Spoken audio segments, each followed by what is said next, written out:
Boa noite a todas e a todos. O ser humano, ele sonha, e um dos sonhos que eu tinha era palestrar aqui em Jacarezinho. E como tudo é na hora e no momento exato, cá estamos realizando um sonho. Porque eu nunca imaginei aqui morar. E aqui estou morando e pela primeira vez tendo a oportunidade de falar, de conversar com as nossas irmãs e os nossos irmãos. A felicidade, quando nós estamos viajando, indo para a praia, nós vemos placas, A tantos quilômetros, tal cidade, a tantos quilômetros, outra cidade. E a gente vai ficando feliz de ver naquelas placas que nós estamos chegando no destino. E a felicidade, existe um caminho aonde nós podemos e que possamos trafegar por ela até chegar? Alguma vez já se preocupou com a felicidade? Aonde eu encontrá-la? Aonde a tem? Já empenhou esforços para conquistá-la? Porque a felicidade depende muito e tão somente de nós. Por que depende somente de nós? Porque toda a energia divina está dentro de nós. Muitas vezes é na onde nós a colocamos que nós muitas vezes nos frustramos. Com essa tal felicidade, e que nós sabemos que é proporcional. Existe um caminho, uma trajetória sobre a felicidade, mas a felicidade, ela é bem relativa. A felicidade varia de pessoa para pessoa. E em cada momento da nossa vida, ela pode assumir aspectos diferentes. Avisando desde já que nas minhas explanações, eu dou muito exemplo. Porque com exemplo as pessoas compreendem mais, entendem mais, A felicidade relativa, nós lembramos de uma mulher que passou com o seu carrão importado, ouvindo o som do seu desejo, o ar-condicionado ligado, e ela viu um homem puxando uma carrocinha cheia de papelão e latinhas. E ela passou e falou assim: que homem infeliz, coitado. Mas ela não se conteve e falou: eu vou lá conversar com ele. Ela deu a volta no quarteirão, parou ao lado dele e disse: eu imagino que o senhor seja muito infeliz nesse sol ardente das 3 horas, o senhor puxando uma carriola deste peso, deste tamanho, neste sol ardente? Ele falou: em parte sim. Como em partes? Porque enquanto eu empurro este carrinho, eu conheço pessoas, eu abraço pessoas, elas me contam o seu dia, eu posso dar um bom dia, eu posso dar uma boa tarde, eu posso dar até uma boa noite, conforme o horário que eu chego na minha casa. Mas por que o senhor disse em partes? Pena que eu só posso nesta cidade, porque o meu desejo seria percorrer ao menos uma parte do meu estado, para dar um bom dia a cada pessoa que eu encontro e receber aquela energia de volta. Aquela mulher abaixou a cabeça, entrou no seu carro e continuou o seu caminho. É a felicidade relativa. Eu trabalhava com uma senhora e ela já tinha uma certa idade. E ela não suportou trabalhar naquele setor que ela estava trabalhando comigo lá no escritório. Ela já não acompanhava mais o raciocínio pelos números, pelas leis, que a gente trabalha no escritório de contabilidade. E ela pegou e foi fazer docinhos e bolachinhas para vender. E ela chega lá no escritório onde eu trabalho, com um chapéu todo chique, maquiada, um sorriso nos lábios, empurrando os seus carrinhos, porque são mais de um. E eu, como amo o ser humano, particularmente eu sou apaixonado pelo ser humano, eu vim ao encontro dela e disse assim: a senhora está feliz? Ela falou: senhora não, por favor, você, a autoestima. Eu falei: perdão, você está feliz? Ela falou: eu estou radiante, porque eu pude comprar a minha batedeira industrial. Agora eu posso fazer meus docinhos em maior quantidade. A felicidade dela foi comprar uma batedeira.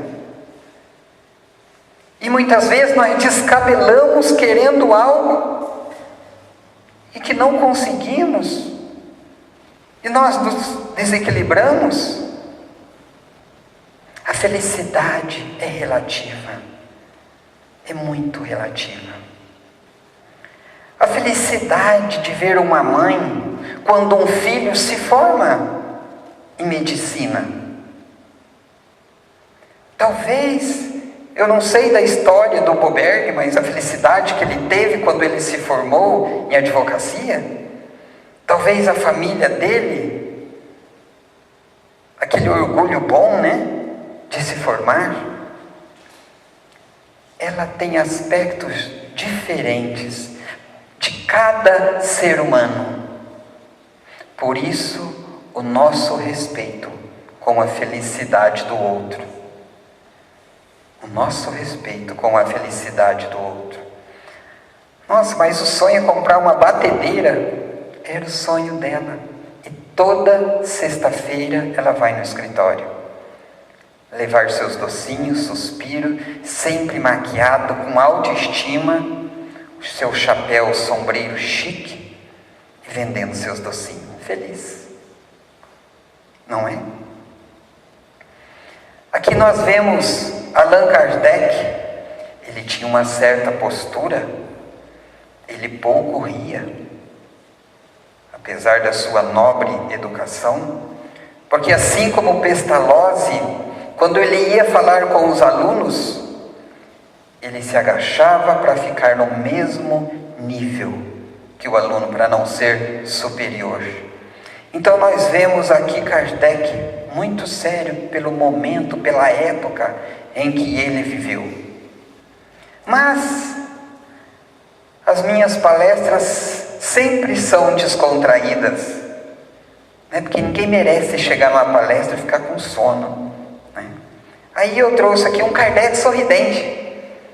Eu falei que o dia que eu encontrar com o Kardec, eu vou pedir perdão para ele, por ele colocar ele sorrindo, Olha a minha prepotência, querer encontrar Kardec.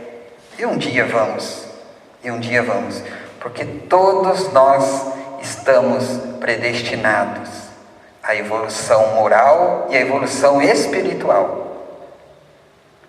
Não importa em qual corpo, se é num corpo feminino ou masculino, mas nós vamos evoluir.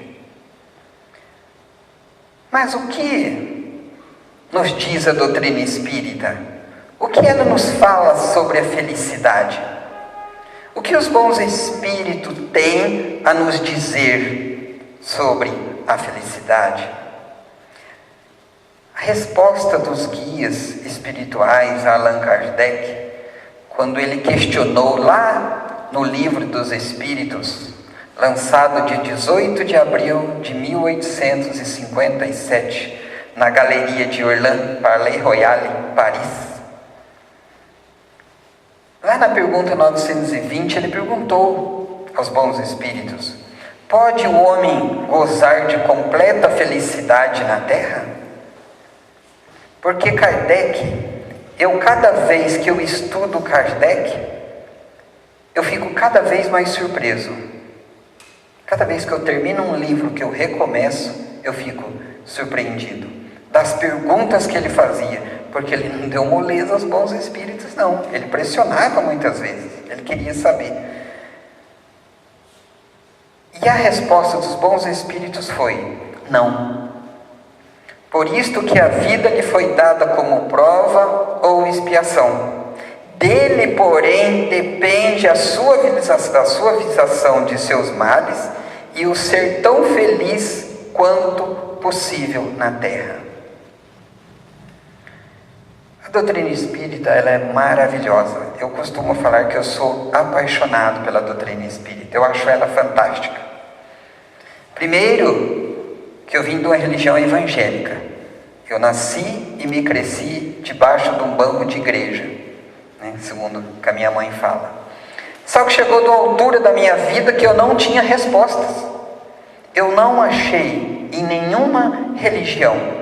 E eu tinha medo de passar na calçada do centro espírita, porque eu imaginei que lá tinha vela, tinha galinha preta, porque era o que me falava. E um dia eu fui.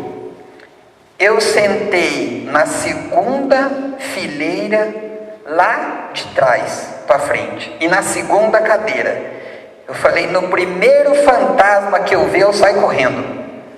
Não saí mais, porque eu nunca vi fantasma.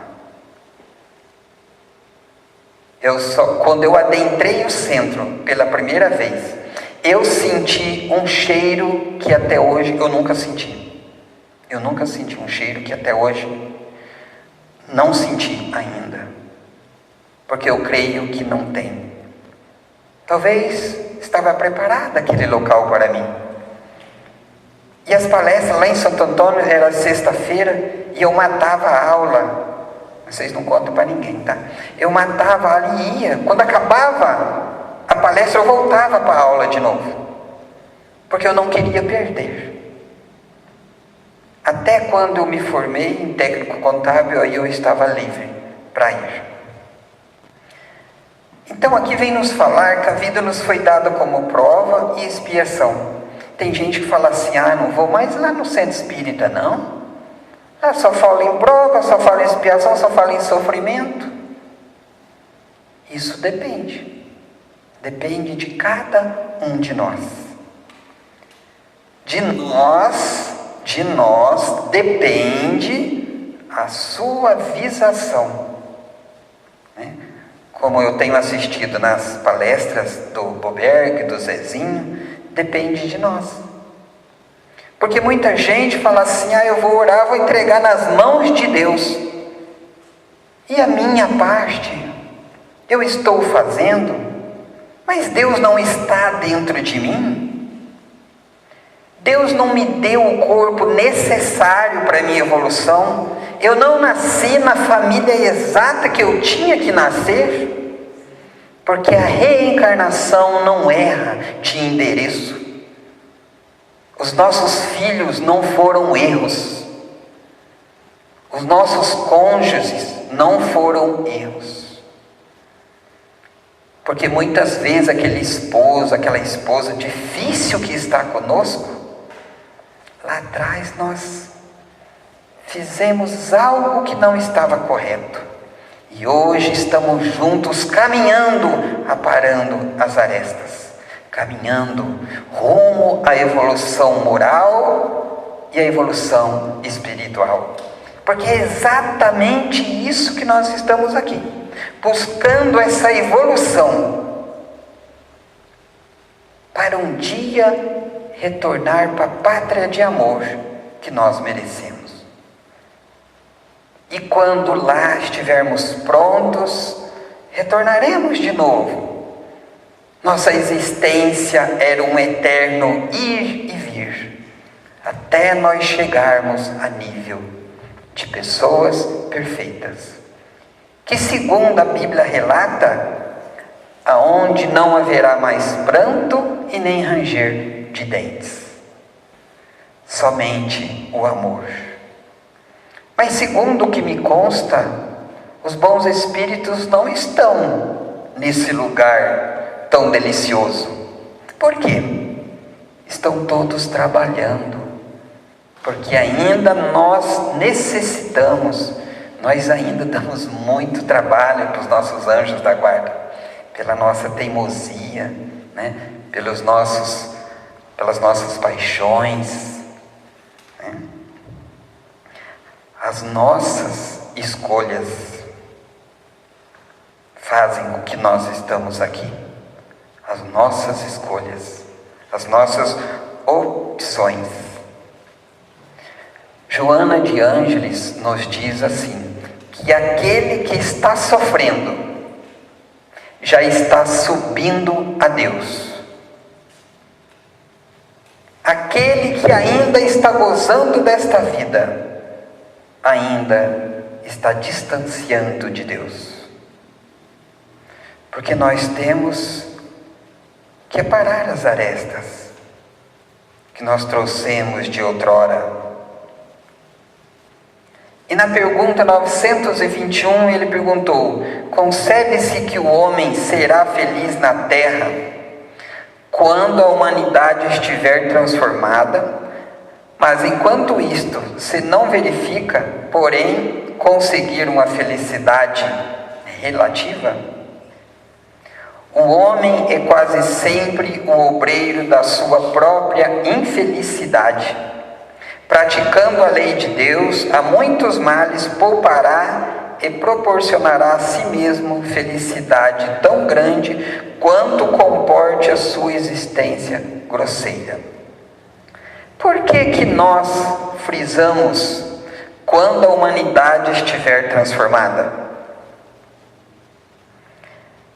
Vamos lá em A Gênese, lançada dia 6 de janeiro de 1868, lá no capítulo 15, no item 12, que na Bíblia está em Marcos 8, 22. Lá fala do cego de Betesda. Ele foi até no tanque de Betesda, e lá ele foi encontrar com Jesus. E ele encontrando com Jesus, Jesus disse a ele: o que queres? Lógico que Jesus sabia que ele queria voltar a enxergar. Ele tendo curado, ele disse assim, é algo muito interessante: volte para a sua casa, mas não entre na sua vila. Eu moro no centro da cidade. Aí Jesus fala assim para mim: volte para sua casa, mas não passe pelo centro da cidade. Como? Volte para sua casa, mas não passe pela sua vila. Qual casa que Jesus estava falando? Interior. Volte para si. Busque a si. Porque desde aquela época a humanidade já era assim. Se a gente lembrar lá nos relatos bíblicos, aqueles 10 leprosos que passavam ao longe, gritou de lá: Jesus, se quiser, se puder, cure-nos. E eles continuaram caminhando ao longe, e os 10 foram curados. 2 voltou e se ajoelhou aos pés de Jesus. E Jesus disse: levanta-te. Cadê os outros? Seguiram o seu caminho. Apenas 2. Desde aquela época já existia a ingratidão. Mas Jesus não se parava por aí. Ele continuava para aquilo que ele veio. Então o homem é quase sempre o obreiro da sua própria infelicidade. Porque Deus, Ele nos deu. É como se nós estivéssemos querendo carpir o nosso quintal. E Jesus veio e nos deu a enxada. Jesus não vai carpir, Deus não vai carpir o quintal para nós, não. Não vai. É o mesmo da gente chegar aqui, orar, fazer uma reunião e pedir para os espíritos descer aqui, tal, se manifestar e limpar o centro para nós. Não vai. Ele pode preparar meios para que a gente consiga isto. Mas o serviço é nosso. Porque senão, cadê nossos méritos? Cadê nossos méritos? É uma conquista nossa. Buscar. Muita gente fala, ai meu Deus, eu queria ser Chico Xavier. Eu também. Mas e o que ele fez? Nós queremos fazer? Um dia, Oscar, aquele mãos de ouro, né, que falava, jogador, mão santa, né, jogador de basquete, ele foi o cestinha naquela partida. Uma mulher chegou para ele e falou assim, eu daria a minha vida para ser como você. Ele falou, foi o que eu fiz. Muitas vezes nós temos que abrir mão do que queremos para ter aquilo que precisamos. A felicidade depende unicamente de nós. E Allan Kardec aqui, juntamente com a sua esposa Amélie, né, pouco se fala dela, porque ela diminuiu para que ele aparecesse. Ela era artesã, era muito conhecida, mas ela se diminuiu para que ele aparecesse. Aquele que se esforça seriamente por melhorar, assegure-se para si a felicidade já nesta vida. Conhece um bom espírita pelo esforço que ele faz para se livrar das suas paixões, as más tendências e as suas inclinações. Porque todos nós temos uma má tendência.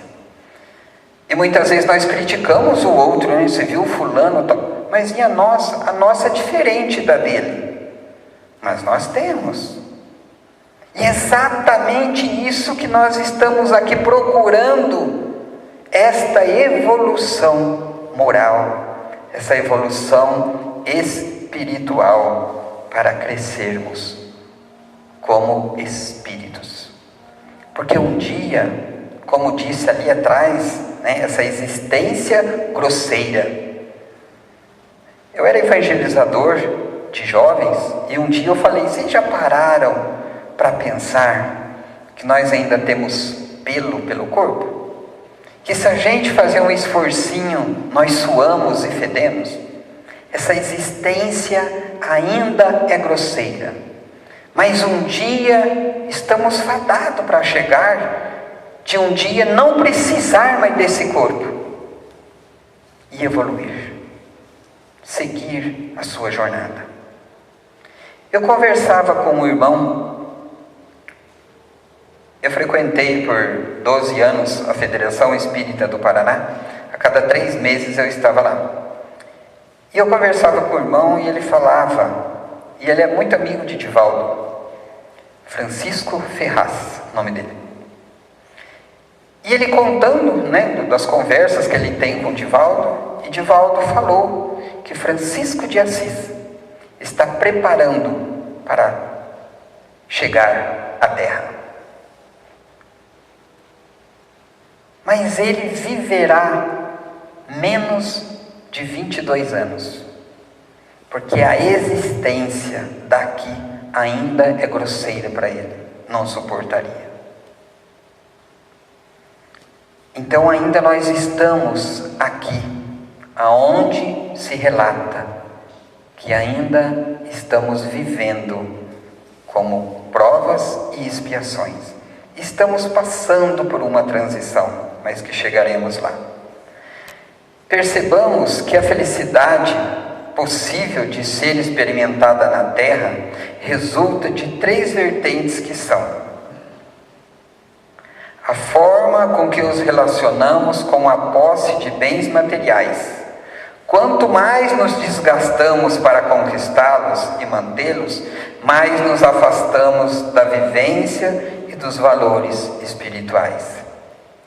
Muitas vezes nós estamos buscando, dia e noite, nós saímos de casa, nossos filhos estão dormindo.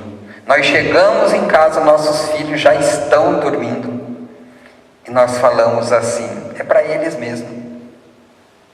E muitas vezes nós vemos filhos, eu acompanho alguns, que são filhos revoltados de pai ausente. Filhos que têm moto, têm carro, têm mesada, mas o pai não vai pescar. Chega lá na beirada de um rio, escorrega, cai. Aí quando ele tiver os netos dele, ele vai falar, um dia eu saí pescar com o seu bisavô, escorreguei nesse rio, caí. E se der uma Ferrari para ele, dali 6 meses, ele não estará mais contente. Ele vai querer algo maior. Porque os bens terrenos, até hoje eu desconheço alguém. Nós vemos aí cantores, atores, atrizes, hollywoodianos, ceifando a própria vida, morrendo de forma triste, com suas mansões, com seus carrões, bancos afortunados com seus dinheiros, e triste. Nós estamos vendo os religiosos em depressão, porque falamos e pouco praticamos. E se nós lembrarmos de Jesus, quando aquela mulher chegou e falou assim, meu filho quer seguir-te. Quer me seguir? Por quê? Eles têm um desejo. Mas seguir a mim, que não tenho uma pedra para colocar a cabeça? Porque Jesus não tinha nada para oferecer, a não ser o seu exemplo de amor e de perseverança e de fé. No item 2, a forma com que nós relacionamos com a lei de Deus. Sabe por que sofremos? Toda vez que nós sofremos, porque nós fugimos da lei divina. Porque Deus, Ele não impõe se tem que fazer, se tem. Não, Deus não impõe, Ele existe uma lei. Se nós seguirmos aquela lei, seguiremos em paz. E mesmo que nós passamos pelos tropeços da vida, e quem não tem, nós tenhamos a fé, acreditar nessa lei divina, nessa lei do universo, porque tudo que aquilo que eu planto, eu colho. É uma lei de retorno. Então, a estrada, o caminho para esta felicidade proporcional é andarmos segundo as leis divinas, a lei de Deus. Porque Ele não impôs nada, você tem que fazer. Nós espíritas não acreditamos em pecado, porque acreditar em pecado é fácil. Eu vou lá, chego para o meu padre, para o meu superior, ele vai dar tantos Pai Nosso, tanto Ave Maria, acabou, vai lá. E nós sabemos que não era assim, que não é assim. Nós acreditamos em consequência. Cada palestra que eu levo,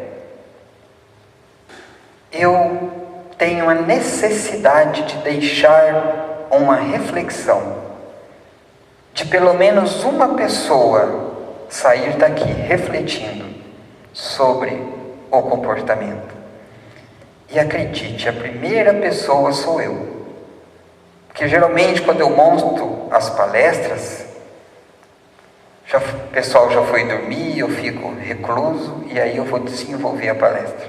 E eu já fiquei minutos e minutos e minutos olhando para um slide e refletindo sobre a minha postura perante Deus, perante a minha consciência. E a terceira, de acordo com a fé que se tem no futuro, porque como seres imortais, caminhamos para o futuro em busca da perfeição, que resultará em felicidade. Quando eu tenho essa fé no futuro, e por que eu preciso ter essa fé no futuro? Se nós olharmos hoje, Centro Espírita, poucos membros, nossos filhos não podem estar na evangelização, eu não posso muitas vezes estar com meu amigo de trabalho. Nós estamos vivendo num momento de transição, né? Mas nós temos que ter essa fé no futuro. É lá que está a nossa felicidade. Então nós temos a ferramenta necessária para chegar a esta felicidade proporcional. Eu conversava com um senhor e ele tinha acabado de comprar um apartamento muito bom no centro de Londrina.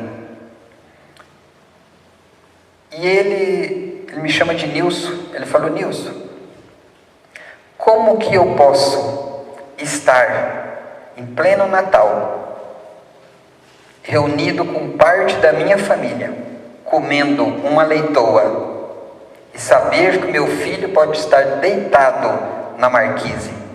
Como que eu posso ser feliz? Porque o filho dele estava no vício. Estava pelas ruas. Então não é pelo dinheiro, não é pelo apartamento chique e novo no centro de Londrina. É saber que tinha alguém que ele amava, que não estava com ele. Não importa se foram as escolhas do outro, mas ele é meu filho, ele não erra de endereço.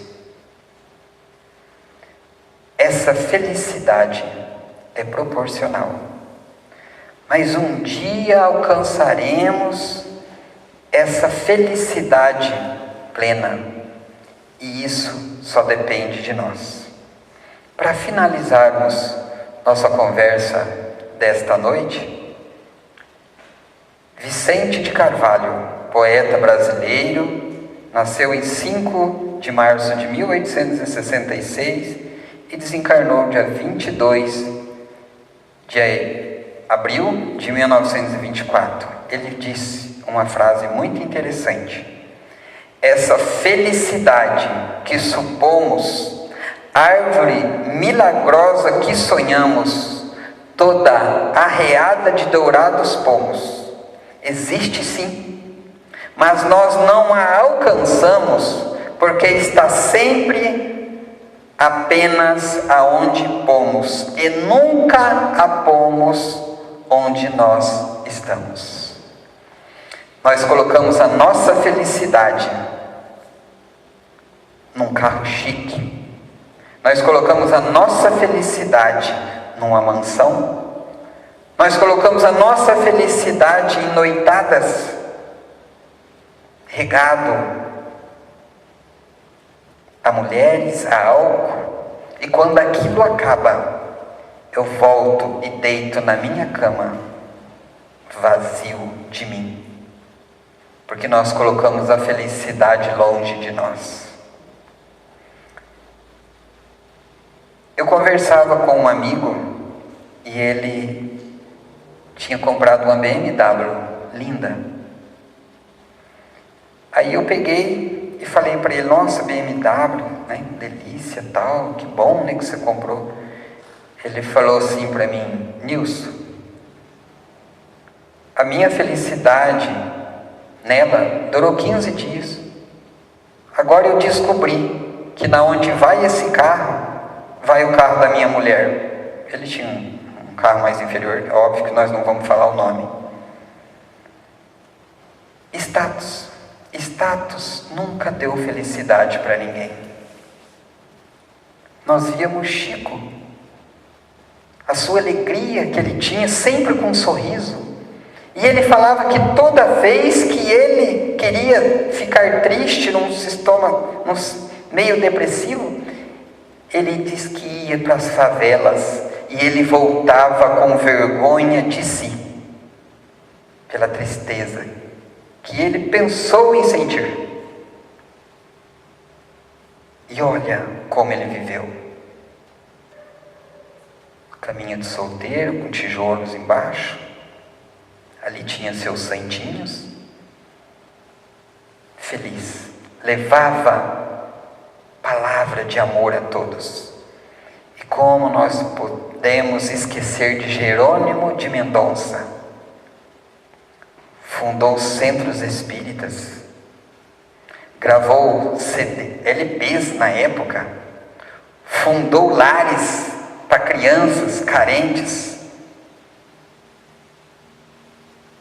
E ele era atrofiado, o seu queixo quase relava no seu joelho. Tomava inúmeros remédios diários. A sua pressão arterial desafiava qualquer médico, como que ele ainda estava vivo. E ele era feliz, ele gostava de ir no cinema. E eu ficava imaginando como, né? Porque ele era praticamente cego. Mas ele ia. Ele não ficava em casa se lamentando por ser daquele jeito. Ele era feliz com o que ele tinha, com o que Deus preparou, com o que ele conquistou. Porque ele sabia da existência. Ele mesmo fez a biografia dele, da sua existência anterior. Quem ele foi na existência anterior. A certeza que ele tinha é que quando ele chegasse do lado de lá, ele chegaria andando.